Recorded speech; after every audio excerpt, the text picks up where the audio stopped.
What's up, YouTube? This is Too Raw for TV.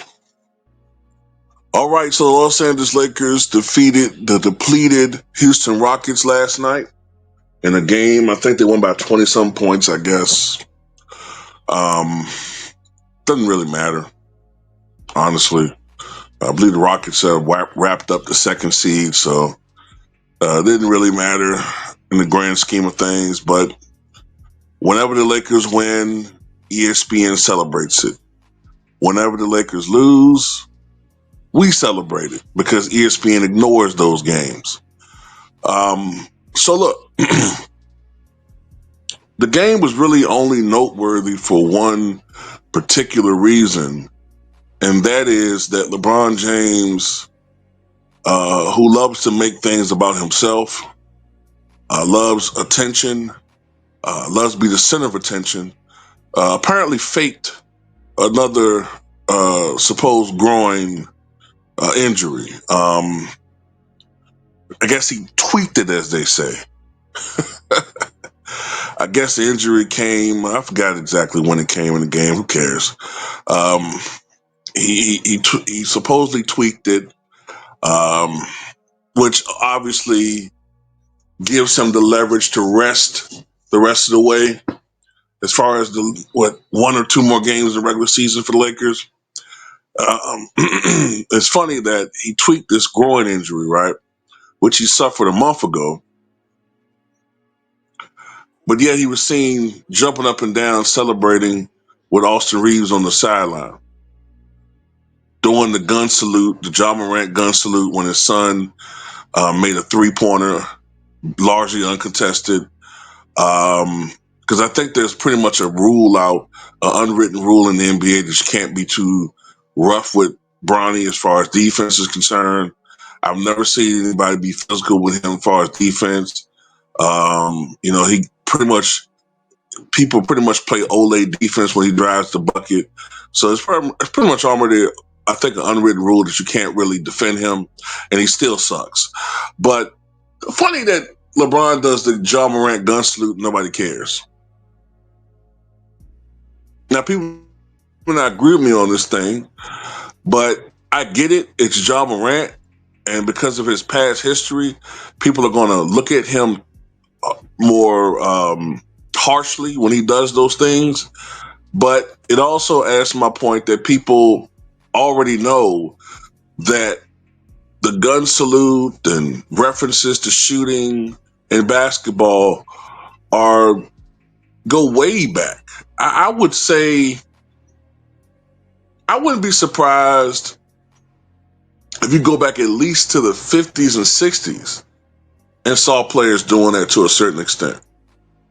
Even if it was low key, even if it was just with the little 6-shooter thing, whatever. But anyway, LeBron James is faking his injury, as I said before. I don't trust him. The guy has a history of putting on Oscar-winning performances. He's in the king of flop. He flops everywhere.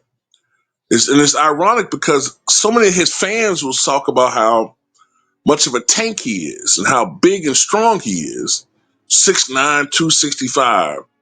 But then, he could be defending Trae Young, and somehow Trae Young has the power to push LeBron back 40 feet and shit. You know what I'm saying? He's tumbling to the stands, flopping around like a flounder in the crowd.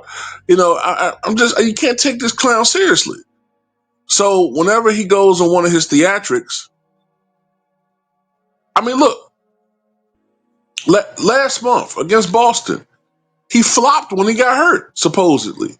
So I don't, now look, do I think he legitimately got hurt in 2018 when he suffered a groin injury? Yeah, that was legit because I was looking at how he was moving.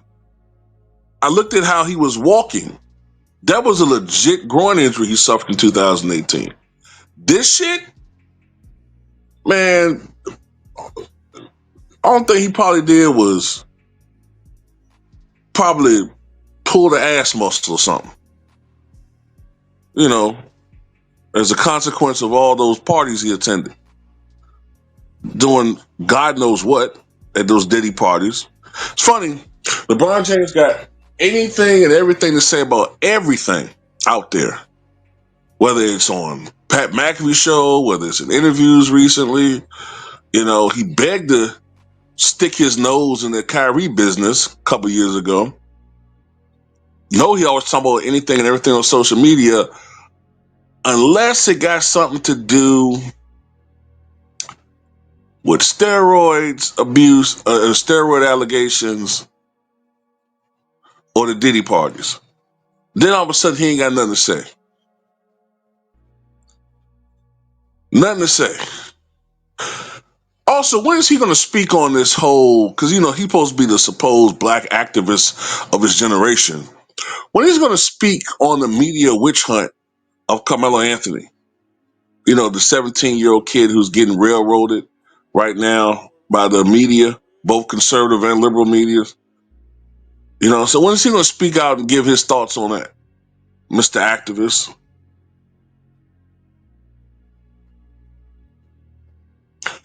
But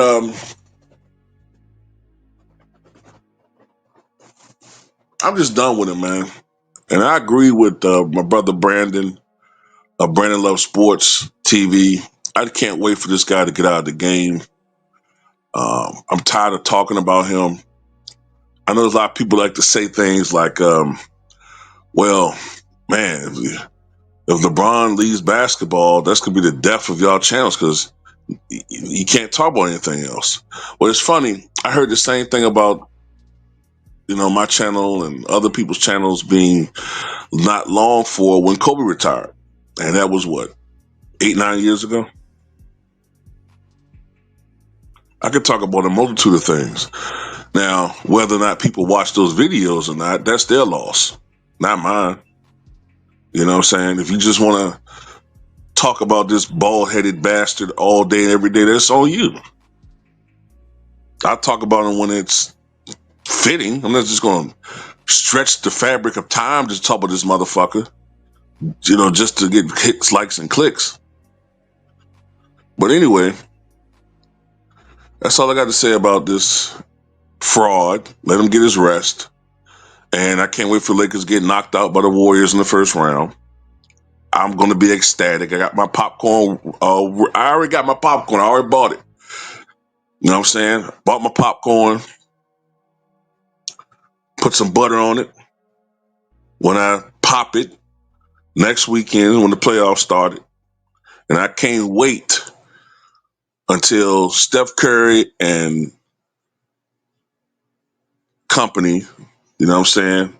Jimmy Butler and them knock this team out of the playoffs.